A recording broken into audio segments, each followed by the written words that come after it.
Assalamualaikum warahmatullahi wabarakatuh. Selamat pagi Sobat BKPSDM Kabupaten Purworejo. Nah, kembali lagi bersama saya, Jovi Andri Kurniawan. Dan kali ini saya tidak sendiri. Saya ditemani oleh rekan saya. Halo, saya Astidi Oktariani. Dan pada kesempatan kali ini, kesempatan spesial yang Iya, edisi spesial ini guys. Menjelang perayaan dua dekade atau 20 tahun ya, betul. Berdirinya BKD BKPSDM Kabupaten Purworejo. Nah, Mbak Asti, pada kesempatan ini telah hadir narasumber spesial kita. Telah hadir Bapak Kepala BKPSDM Kabupaten Purworejo, Bapak Fitri Edi Nugroho SEMM.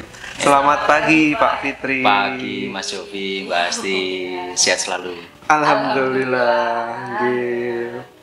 Nah, Mas Jovi, mungkin nih dari sobat-sobat BKPSDM Kabupaten Purworejo atau teman-teman yang lain masih bingung nih Mas, gimana sih dulu sejarah BKD? Ya, mungkin dulu BKD namanya apa sih sebelum BKD, atau ada punya nama lain, berdirinya tahun berapa, lokasi di mana, gitu ya. Dipimpin oleh siapa pertama kali, dan kita sendiri juga jujur belum tahu. Iya, karena saya dan Mas Jovi ini newcomers. Iya, kita generasi baru di BKPSDM Kabupaten Purworejo. Pak Fitri menjelaskan historinya berdirinya BKPSDM sejak awal. Makasih Mas Jovi, Mbak Asti, teman-teman semuanya sobat BKPSDM di mana saja.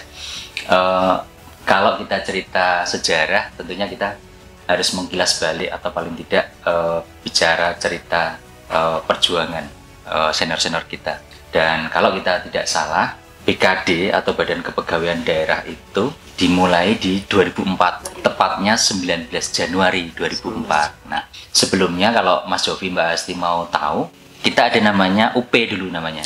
Nah, UP itu urusan pegawai. Bahkan ada yang suka cerita saking horornya, dulu kepegawaian itu horor.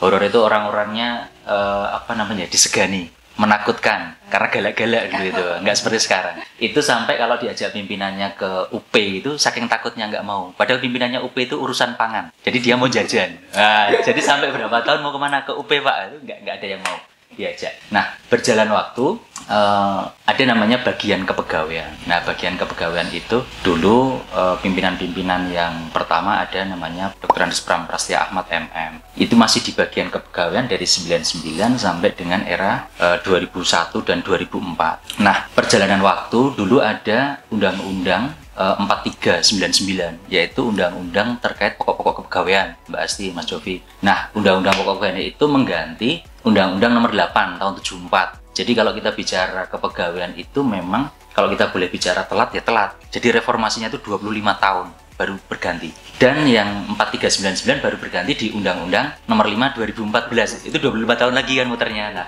itu luar biasa. Maka ketika itu di 99 awal bagian kepegawaian kemudian berubah dengan undang-undang pokok-pokok kepegawaian, tidak serta-merta dengan Perpres 159 2000 terkait dengan berdirinya BKD waktu itu, Badan Kepegawaian Daerah, itu waktu tahun 2000 ketika Perpres itu muncul, tidak serta-merta merubah nomenklatur menjadi badan yang tadinya eselon 3 menjadi eselon 2. Nah, itu berjalan waktu sampai dengan 2004. Nah, waktu itu Pak Pram pertama kali beliau menjadi Kepala BKD, Badan Kepegawaian Daerah, dan itu masih menggabungkan antara dua bagian dulu. Bagian Diklat, Pendidikan dan Pelatihan, dengan bagian kepegawaian. Nah, jadi ketika 2001 itu pecah, bagian Diklat dan bagian kepegawaian, nah di 2004 kembali lagi menjadi bidang-bidang. Ada bidang Diklat, ada bidang pengembangan pegawai, kemudian ada bidang mutasi, dan ada sekretariat. Berjalan waktu, kemudian berganti pimpinan era itu setelah Pak Pram ada namanya Pak Dr. Andes Aris Munandar. Nah, Pak Aris Munandar, kemudian setelah itu berganti kembali, era kita pernah berkantor waktu bagian kepegawaian dan BKD era pertama itu ada di Komplek Setda. Kalau dulu dikenal dengan Komplek Otonom namanya. Nah, sekarang kantornya sudah nggak ada. Itu sudah diganti dengan tempatnya MPP, Mall Pelayanan Publik. Jadi kalau mau cerita sejarahnya, dulu di ujung paling barat ada di situ.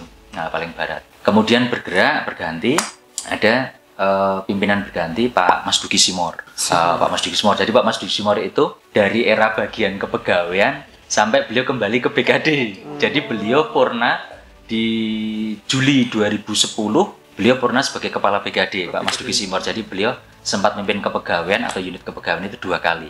Nah, kemudian kami pernah berkantor di komplek rumah dinas bupati, Mbak Asti. Jadi kalau sekarang ada di Tosan Aji atau Museum Tosan Aji, itu adalah kantornya BKD. Nah, kami pernah berkantor kurang lebih 1 tahun sampai 1,5 tahun ada di komplek Pendopo Kabupaten. Kemudian waktu itu ada kebijakan bahwa di dalam rumah dinas bupati tidak ada perkantoran. Maka kami keluar. Dulu sempat ada wacana kami akan diberikan tempat di lantai 3, Setda, sayap barat. Cuma karena waktu itu belum ada lift, Pak Simor waktu itu memilih rumah sekarang kita di sini, di BKP SDM hari ini. Memilih di sini dengan maksud adalah kita melayani tidak hanya anak-anak muda, tidak hanya melayani generasi muda, tetapi juga generasi sepuh yang sudah purna, barangkali Bapak Ibunya juga sudah sekian tahun purna, dan kalau naik tangga dari lantai 1 sampai 3 itu juga tidak manusiawi. Itu ketika otonom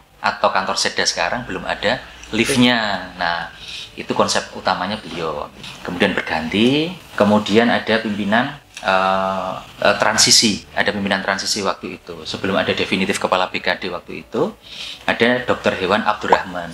Nah, ada Dr. Hewan Abdurrahman. Beliau dulu asisten 3 bidang administrasi dan umum.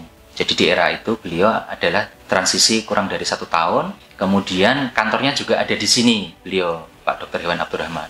Kemudian bergerak, berjalan waktu, ada definitif, masuk Pak Sukmo Widi Harwanto, SHMM waktu itu, sekarang Dr. Sukmo Widi Harwanto, Kepala Bapeda Litbang. Dan mungkin kurang dari 2 tahun Pak Sukmo berganti Pak Sigit Budi Mulyanto. Pak Sigit Budi Mulyanto cukup lama juga, mungkin sekitar 3 tahunan beliau ada di Kepala BKD. Dan seiring waktu bergerak lagi, ada SOTK, Struktur Organisasi Tata Kerja. Jadi terkenal kalau ada pelantikan itu, perubahan perda, karena ada PP yang baru terkait dengan perangkat daerah, maka ada pelantikan. Nah, lembaga BKD yang sebelum era BKP SDM adalah BKD eranya Bu Dr. Gigi Nancy Megawati Haji Susilo MM, sekarang Asisten Administrasi Umum Setda. Beliau mungkin termasuk pejabat di BKD yang paling lama, atau unit BKD-nya yang paling lama selama 5 tahun.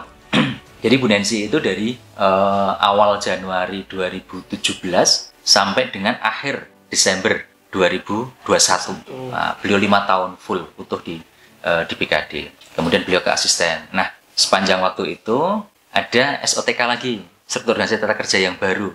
Itu muncul dengan perda yang baru karena ada PP yang baru, maka lembaga kita yang dari BKD itu berubah menjadi BKPSDM, Badan Kepegawaian dan Pengembangan Sumber Daya Manusia. Itu belum lama, kurang lebih di 2 tahun ini. Tepatnya pada tanggal 3 Januari 2022. Nah, 3 Januari 2022 itu dikukuhkan atau dilantik kembali Kepala BKD, saya kebetulan, terhitung tanggal 7 Desember 2021 Kepala BKD. Kemudian karena SOTK muncul BKPSDM atau Lembaga BKPSDM. Jadi ada agak unik Mbak Asti, Mas Jovi. Kalau di kabupaten kota itu ada 2 urusan yang diurusi, yaitu kepegawaian sama pengembangan SDM. Tapi kalau di provinsi tidak. Provinsi masih ada BKD sendiri, BPSDM sendiri. Jadi yang ngurusi diklat, pelatihan, pengembangan kompetensi sendiri di BPSDMD. Kalau di kabupaten urusannya 2, itu jadiin 1. Nah, ini teman-teman yang saya hormati, Mbak Asti, Mas Jovi, perjalanan waktu. Jadi kalau kita hitung sejak 19 Januari 2004 BKD awal itu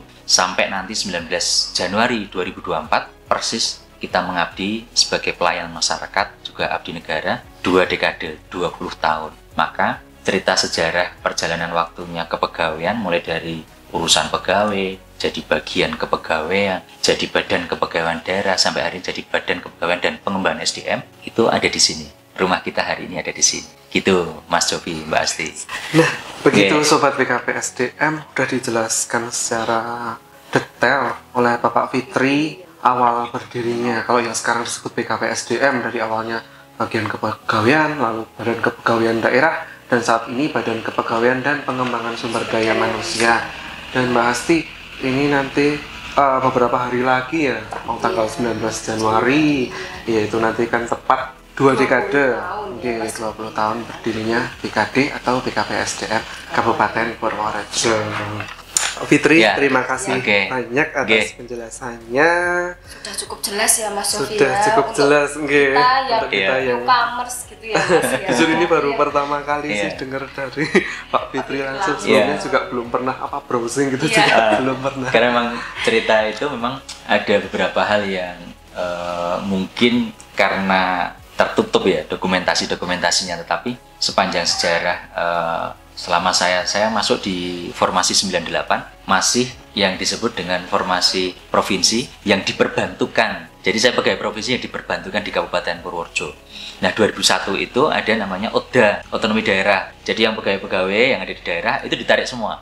Yang kerja di kabupaten ditarik jadi pegawai DO, daerah otonom namanya. Nah itu cerita sejarahnya. Dulu dari jumlah mungkin pegawai sekitar 30, kemudian naik jadi 40, kemudian sempat kita jadi 52 orang, sekarang kita kembali ke 32 orang lagi kan gitu. Jadi itu perkembangan waktu di mana SDM-nya masih sangat minim, kemudian kompetensi kualifikasinya juga sangat minim, kemudian beranjak seiring waktu semakin lama alhamdulillah kita ngambil dari rekrut minimal D3, tidak ada lagi yang dulu seperti angkatan saya ada SD, ada SMP, ada CLTA, tetapi minimal diploma 3 sesuai dengan undang-undang ASN, maka sarana prasarana diperbaiki, kualitas kerjanya diperbaiki, kekompakan, spiritnya, semangatnya dengan teman-teman. Ya, jadi hari ini Mbak Asti, Mas Jovi, BKPSDM, yang harapan kita semuanya lebih baik, lebih bagus ke depannya untuk memberikan pelayanan kepada ASN di lingkungan PMK Purworejo. Itu sih sebetulnya. Oke. Oke, Pak Fitri, semoga ini dengan besok dirayakannya 2 dekade BKPSDM, kita bisa lebih meningkatkan kualitas kinerja kita, jadi lebih baik lagi, jadi ASN yang berakhlak tentunya Pak Fitri dan Mbak Asti, dan tetap melayani dengan sepenuh hati kepada seluruh ASN khususnya di lingkungan pemerintah Kabupaten Purworejo. Sampai bertemu kembali di sesi selanjutnya untuk teman-teman BKPSDM Kabupaten Purworejo. Terima kasih. Wassalamualaikum warahmatullahi wabarakatuh.